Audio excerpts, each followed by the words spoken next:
This is part 2 to my favorite prospect in each team's top 30, according to MLB Pipeline.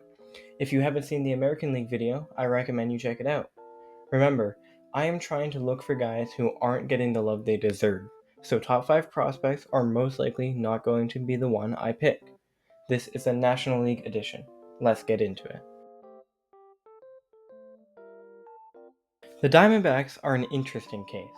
With high draft picks like Drew Jones and Blake Walston really struggling, while others are trying to find footing in the majors, I want to find someone who I really think can stick with a big league club. It's extremely obvious that the Diamondbacks need pitching help, with the majority of their pitchers deciding they want to watch how far a baseball can travel this year. So, what pitcher could help the majors? Maybe the number 8 prospect, Christian Mena.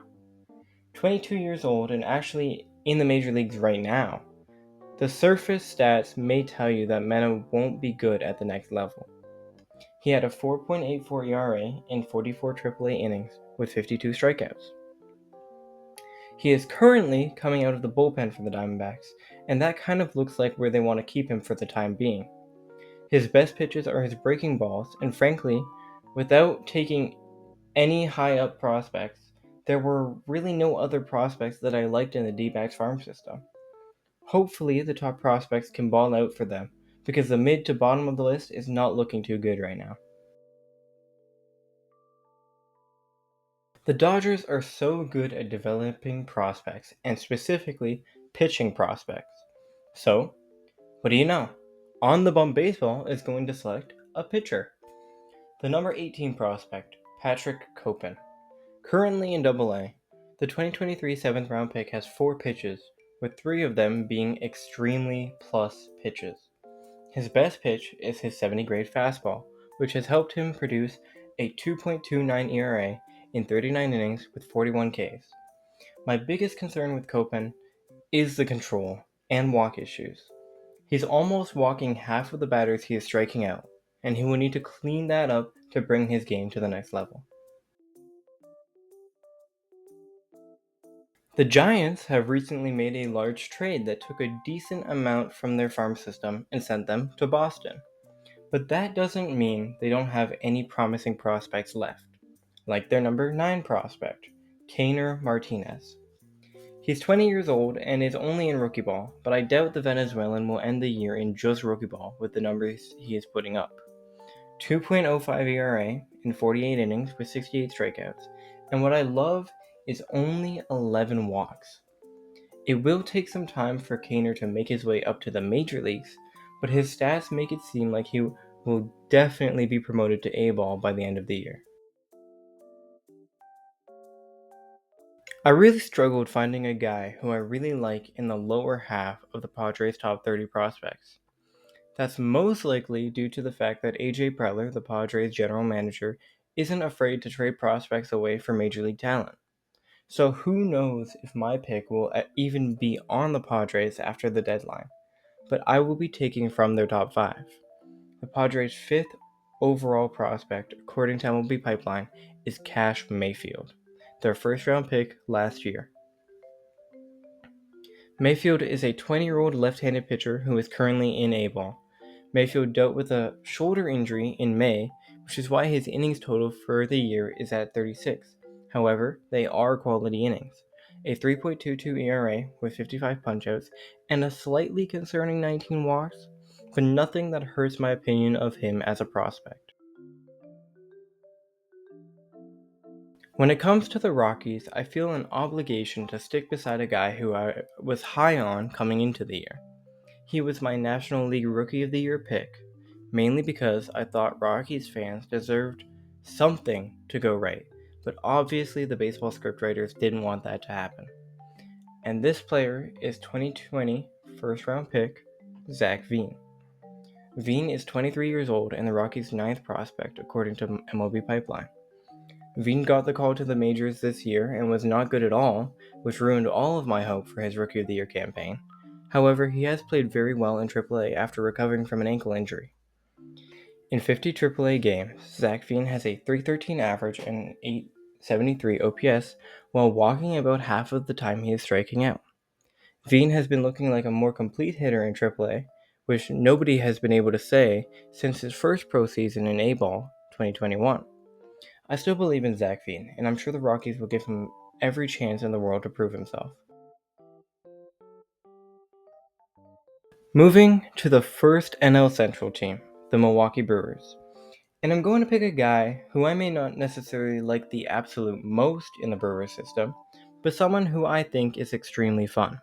And that is Craig Yoho. Yoho was brought to my attention by the Talking Baseball guys, and I believe Foolish Bailey talked about him a bit.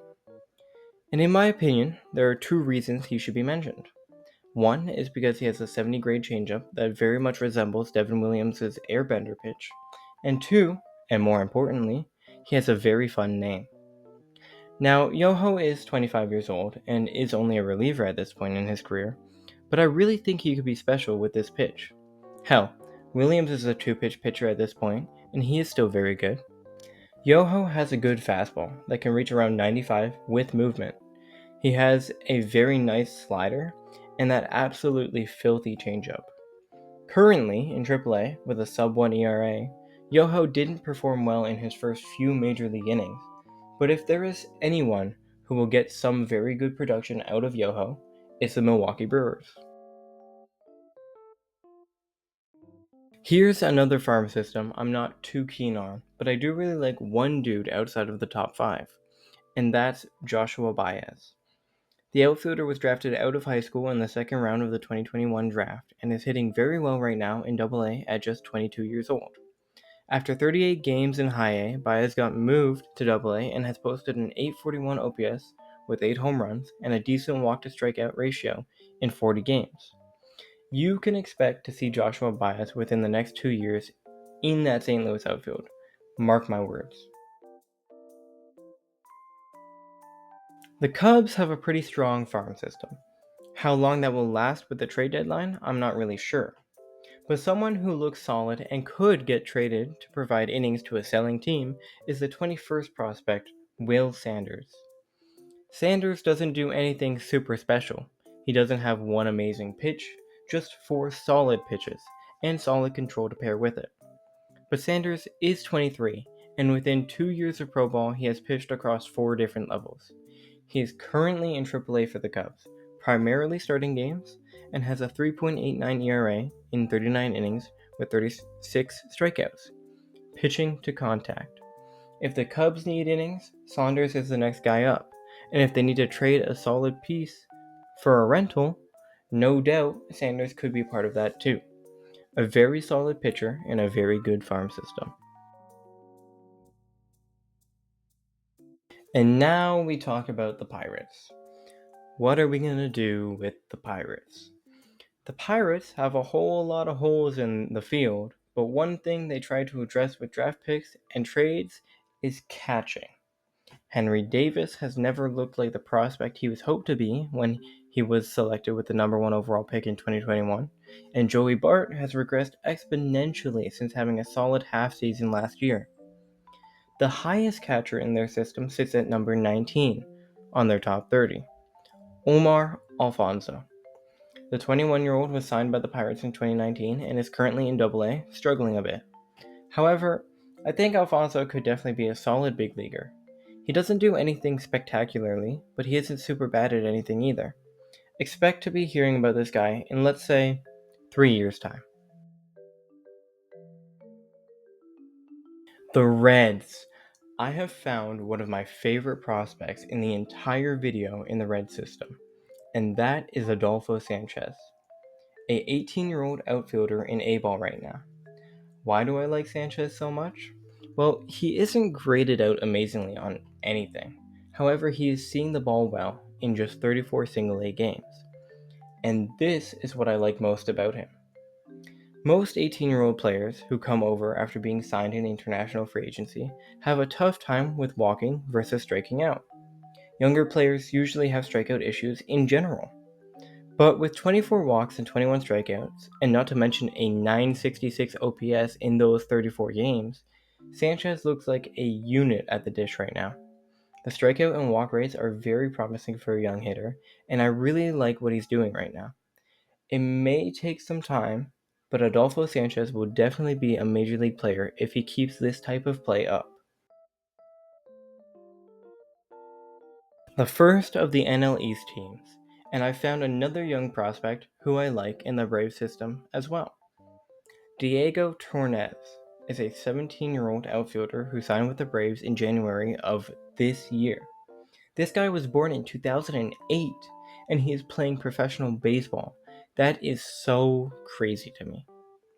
Torres has played 31 games in rookie ball at the time of recording and has a 798 OPS with 22 walks compared to 32 strikeouts. So, not quite the same eye as Adolfo Sanchez, but what I haven't mentioned much in other prospects that I really like with Torres is 24 stolen bases. 24 stolen bases in 31 games is extremely good and shows some real athleticism for the 2008 born ball player. Knowing the Braves, this guy will probably have a really team-friendly contract in like 3 years and will be a consistent 5-WAR major leaguer. But for now, he will grind it out in the minors, and I'm sure he will be able to find his way to the top of the competition very soon. The Marlins have had a lot of time to sell major league talent for prospects over the years, and I will be picking a player who they acquired in one of those trades. Davision de los Santos was signed by the Diamondbacks in 2019 and came over to the Marlins last year in a midseason trade for AJ Puck. De los Santos is just 22 years old and is in AAA currently. He is known for his power with a 60 grade in that category and has 11 home runs, 5 doubles, and a triple with a 729 OPS in 63 AAA games. These numbers don't jump off the page. However, Davision still has a lot of time to develop into a major league ready player, and he is much further along than many others his age. My main concern for De Los Santos is the strikeouts. Power guys are often guys with big strikeout numbers, and that could be taken advantage of at the next level. But with the Marlins not having the most talent in the world, I'm sure De Los Santos will get as many opportunities as possible to be their next productive player. Not always about the money, Spider-Man. It's about the Mets, baby. Love the Mets. All right, baby, let's go. Get a home run, baby. Love the Mets. Let's go, Mets.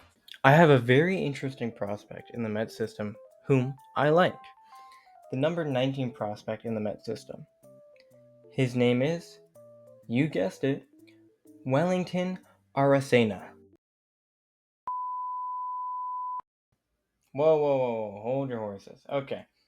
I know it says Orioles right there in his little picture, and that's because at the time of recording, he just got traded for Gregory Soto.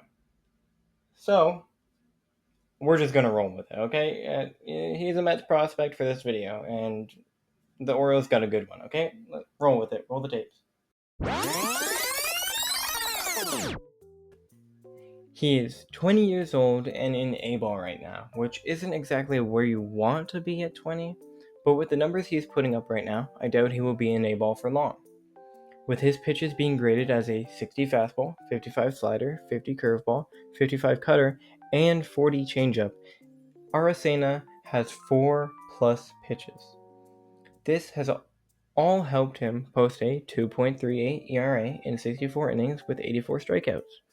My biggest concern, like many, the walks.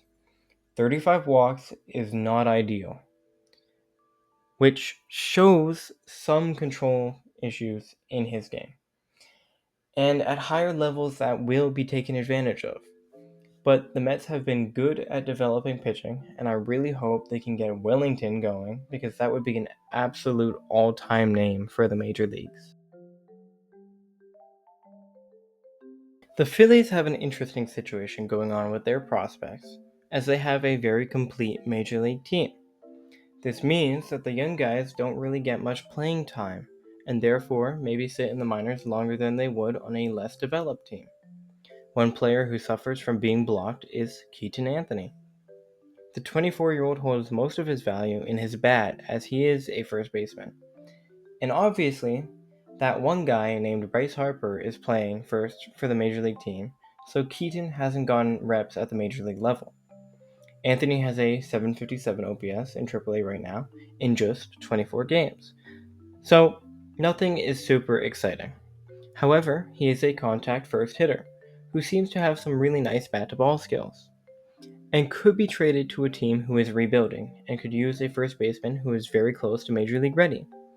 Anthony isn't the most exciting player out of all the guys I've picked in this video, but I want to give him his flowers. Speaking of young rebuilding teams, the Nationals are the final team of the video, and they have called up most of their young and highly ranked prospects. So I have decided to end with a fun name. Sir Jamison Jones. Yes, his name is Sir Jamison Jones. He is a 19-year-old catcher in rookie ball who has some decent fielding grades and good power. The 30th ranked Nats prospect has a 762 OPS and 4 home runs in 40 games. With Keibert Ruiz not exactly doing it behind the dish for the Nats at the major league level, I'm sure they would love for this dude to figure it all out and give them some value. And it would be a very cool name to see in a major league lineup as well. Thank you all for watching. If you've made it this far in the video, please consider subscribing. And why don't you tell me who you think is the best prospect out of these 15? Have a good day.